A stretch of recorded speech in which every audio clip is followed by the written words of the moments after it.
Speaker Punjab assembly किसका होगा? हुकूमती इत्तेहाद और पीटीआई एक बार फिर आमने सामने। पंजाब असम्बली में स्पीकर के इंतखाबात के लिए वोटिंग का अमल जारी। स्पीकर के लिए हुकूमती इत्तेहाद के सिब्तैन खान, अपोजिशन इत्तेहाद के सैफुल मुल्क खोकर मद्दे मुकाबल।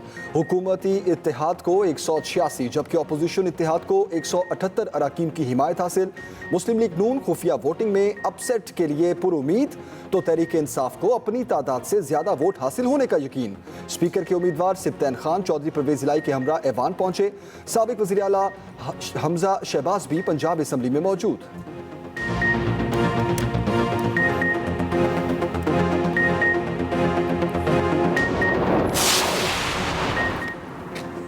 पंजाब असम्बली स्पीकर के इंतखाब का मार्का। वज़ीर आला परवेज इलाही के अपने अरकान से मुशावरत।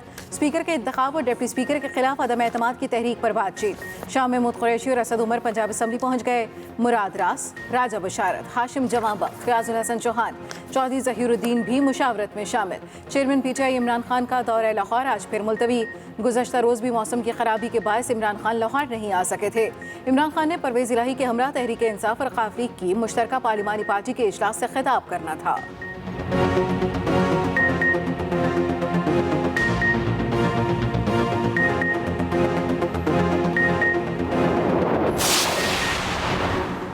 Army chief general Qamar Javed Bajwa मुल्क को मुआशी बहरान से निकालने के लिए हमेशा की तरह मुतहरक।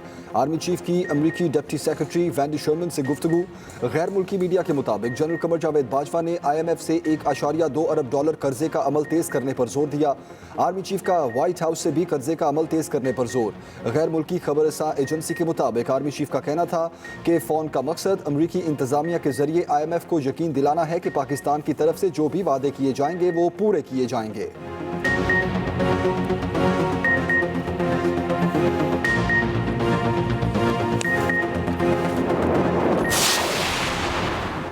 मुश्किल वक्त में रियासत पहले सियासत बाद में की पॉलिसी के तहत हुकूमत की बागडोर संभाली।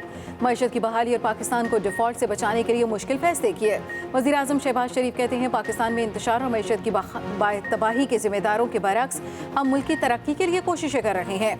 हमने लग्जरी अशिया की दरामद पर पाबंदी आयद करने के साथ गैर ज़रूरी हुकूमती अखराजात को कम किया।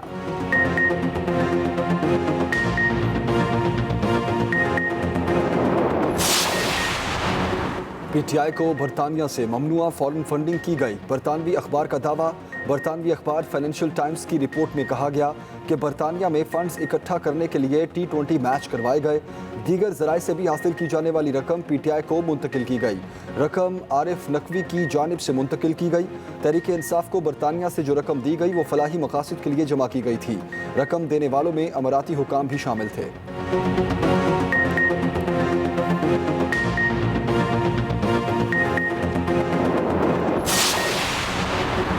अगर कोई गैर कानूनी काम हुआ है तो ये आरिफ नकवी और बरतानवी हुकाम का आपस का मामला है। पीटीआई के रहनुमा फवाद चौधरी का रद्द-ए-अमल। कहा यह फंडिंग देने वाले शख्स आरिफ नकवी ने इलेक्शन कमीशन में जमा कराए बयान हल्फी में फंडिंग को कानूनी करार दिया था। उन्होंने ऐसा ही बयान हल्फी तहरीक इंसाफ को भी जमा करवाया। पाकिस्तानियों का हक है कि उनको मालूम हो कि नून लीग और पीपल्स पार्टी को कौन फंड करता है। अभी तक ये राज सामने क्यों नहीं आ रहा? फारूक हबीब ने कहा पीटीआई की कोई फॉरेन फंडिंग नहीं। गैर मुल्की फंडिंग का मामला इलेक्शन कमीशन के दायरे में नहीं आता। इलेक्शन कमीशन मुस्लिम लीग नून और पीपल्स पार्टी से लाडलों वाला सलूक ना करे। नून लीग और पीपल्स पार्टी ने अब तक फंडिंग का रिकॉर्ड जमा नहीं कराया।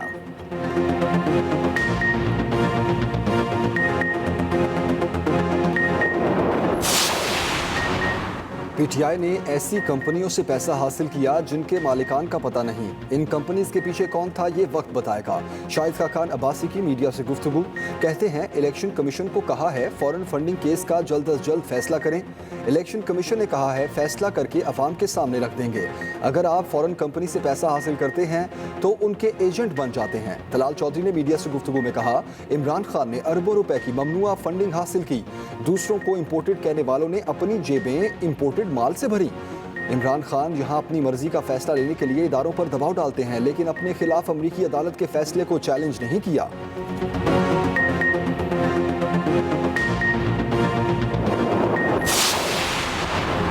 पीटीआई ने मुल्क दुश्मन ममालिक से पैसा हासिल करके सियासत की। इमरान खान ने फंडिंग का पैसा जाती खर्च के लिए इस्तेमाल किया।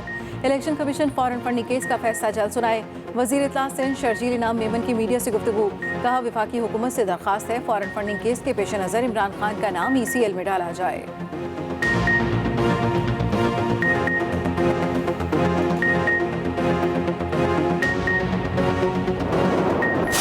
आजकल नजरें सियासत पर लगी हुई हैं, लेकिन मईशत की जो सूरत हाल इस वक्त पाकिस्तान में बनती चली जा रही है वो इंतहाई तशवीशनाक है।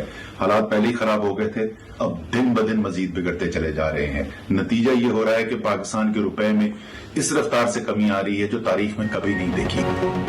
माशी सूरत हाल बिगड़ रही है लेकिन सब सियासत में मगन है। पिछले 2 हफ्तों के दौरान ज़र मुबादला के ज़खायर में $1.2 अरब कमी आई है।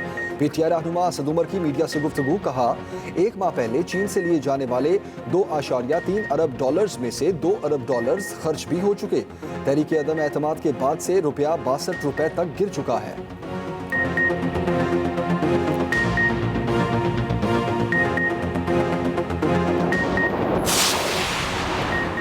ज़िमनी इलेक्शन के बजाय नए इंतखाबात पर मामला तय पा गए। करंतना वाले भी इलेक्शन मान गए, सिर्फ फजलुर रहमान रह गए। शेख रशीद का दावा, कहा अक्टूबर में इलेक्शन की तारीख नए इलेक्शन कमीशन और निगरान हुकूमत का फैसला कौम जल्द सुन लेगी।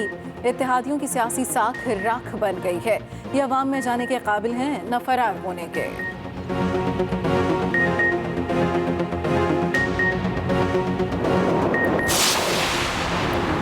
सुप्रीम कोर्ट में नैब तरामीम के खिलाफ दरखास्त पर समाअत। चीफ जस्टिस ने तहरीक इंसाफ के वकील ख्वाजा हारिस से कहा, आपको जिन तरामीम पर एतराज़ है उनकी निशानदही करें, आइंदा समाअत पर बहस होगी।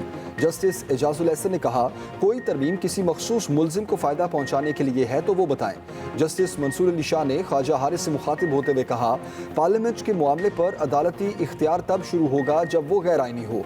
आप चाहते हैं मफरूज़े पर कार्रवाई का इख्तियार नैब को वापस मिल जाए। ख्वाजा हारिस बोले, तरामीम से कौमी बैनुल अक़वामी मुआहिदों को नज़रअंदाज कर दिया। चीफ जस्टिस ने रिमार्क्स देते हुए कहा, अभी तक तो ऐसा नहीं हुआ, ये आपका तासुर लग रहा है। आप कह रहे हैं कई नैब तरामीम से जुर्म को साबित करना मुश्किल बना दिया गया। ये भी बताएं, क्या बहुत ज़्यादा ज़ेरे इल्तवा मुकद्दमात तरामीम से मुतासिर होंगे? अदालत ने तरामीम के तहत रिलीफ को मशरूत करने की दरख्वास्त पर हुकूमत को नोटिस जारी कर दिया। बलूचिस्तान में तूफानी बारिशों और सैलाब की तबाहकारियां जारी, मजीद 15 अफराद जाम बहक। सैलाब से अब तक मरने वालों की तादाद 111 हो गई। ओथल में सैलाबी रेले ने घर उजाड़ दिया, मियाँ बीवी 2 बच्चों समेत बह गए। योब में 3 कमसन बच्चियां डूब गईं, 2 की लाशें बरामद, 1 को बचा लिया गया। कान मेहतरजई में 100 से जायद घर और फसलें तबाह, 5 अफराद बह गए। खातून और 2 बच्चों की लाशें मिल गईं। नोशकी में पानी घरों में दाखिल हो गया और कई मकानात मुनहदिम हो गए। पाक फौज, FC और रेस्क्यू टीमें इमदादी सरगर्मियों में मसरूफ। वज़ीर आला अब्दुल क़ुद्दूस बसिंजो का पाक फौज, FC और रेस्क्यू टीमों से इज़हार तशक्कुर।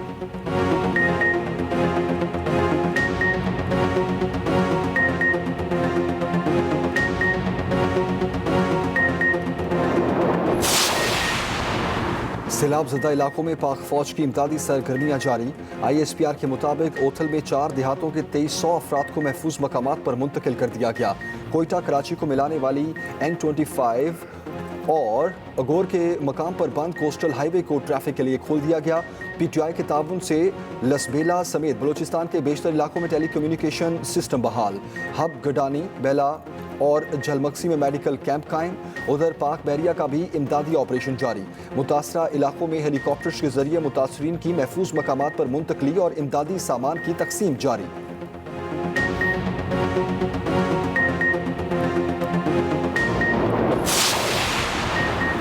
सैलाब ने डेरा गाजी खान जिला के सैकड़ों देहात में तबाही मचा दी। 10 अफराद जाम बहक, 50 से ज्यादा जख्मी और कई लापता। अब तक 1 लाख से ज्यादा अफराद बेघर हो गए। सैलाब ने 145 देहात में 90,000 एकड़ अराजी पर खड़ी फसलों को तबाह कर दिया। मुतासरीन की इमदाद के लिए रिलीफ कैंप कायम। बहुत से मुतासरीन ताहाल बेसरो सामानी के आलम में हुकूमती इमदाद के मुंतज़िर।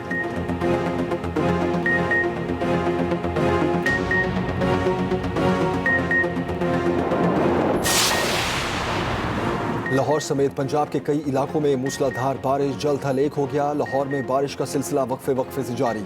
सड़कें और गलियां पानी से भर गईं। महकमा मौसमियात के मुताबिक बारिश का सिलसिला कल भी जारी रहने का इम्कान है। खैबर पख्तूनख्वा के इलाके दीद लोयर में शदीद बारिशें। लाजबोक में घर पर पहाड़ी तोदा गिरने से 2 अफराद जाँ बहक। सूबे में बारिशों का हालिया सिलसिला 31 जुलाई तक जारी रहेगा। पेशावर शहर और गिरदोनवाह में गरज चमक के साथ तेज बारिश। उधर आज़ाद कश्मीर में हालिया बारिशों के दौरान 7 अफराद जाँ बहक, 9 जख्मी हो गए। स्टेट डिजास्टर मैनेजमेंट अथॉरिटी के मुताबिक 5 दुकानें और 60 मकानात मुकम्मल तबाह, 10 को जुज़वी नुकसान। मुख्तलिफ इलाकों में बारिश और सैलाब से मुतासरा अफराद को इमदाद की फराहमी जारी।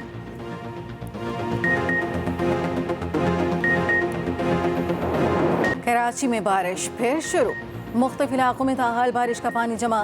लियाकताबाद, अजीज़ाबाद, अबुल हसन असफहानी रोड पर ट्रैफिक की रवानी मुतासर। Hasan square, Nipa Chowrangi, university road पर बारिश के बाद सड़कें टूट फूट का शिकार। कई सड़कों पर बारिश के बाद गड़े पड़ गए। शरीफाबाद, हुसैनाबाद में जगह जगह कीचड़ से शहरी परेशान। ओल्ड सिटी एरिया से ताहाल बरसाती पानी की निकासी न हो सकी। गटर उबलने से इलाका गंदे पानी का तालाब बन गया। पाकिस्तान चौक बोल्टन मार्केट में भी हर तरफ गंदा पानी जमा। महकमे मौसमियात के मुताबिक आज शहर क़ायद का मतला अब्र आलूद रहेगा। वक्फे वक्फे से दरमियाने दर्जे की बारिश का इम्कान है।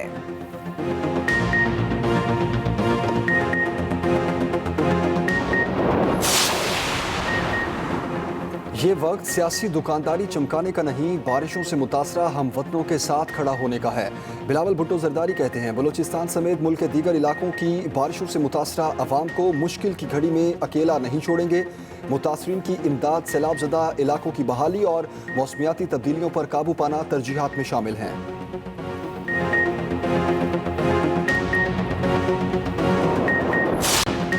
रुपए की कदर मुस्तहकम न हो सकी। डॉलर की कदर में मामूली कमी। इंटरबैंक मार्केट में डॉलर की कीमत में 57 पैसे कमी, 239 रुपए 37 पैसे पर बंद। उधर पाकिस्तान स्टॉक एक्सचेंज में मंदी का रुझान। 100 इंडेक्स में 143 पॉइंट्स की मंदी, 40,133 पॉइंट्स की सतह पर बंद।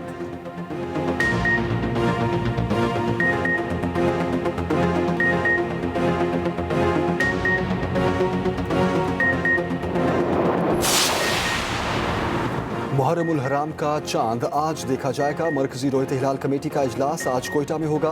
पंजाब में मुहर्रम उल हराम के हवाले से दफ़ा 144 नाफिज।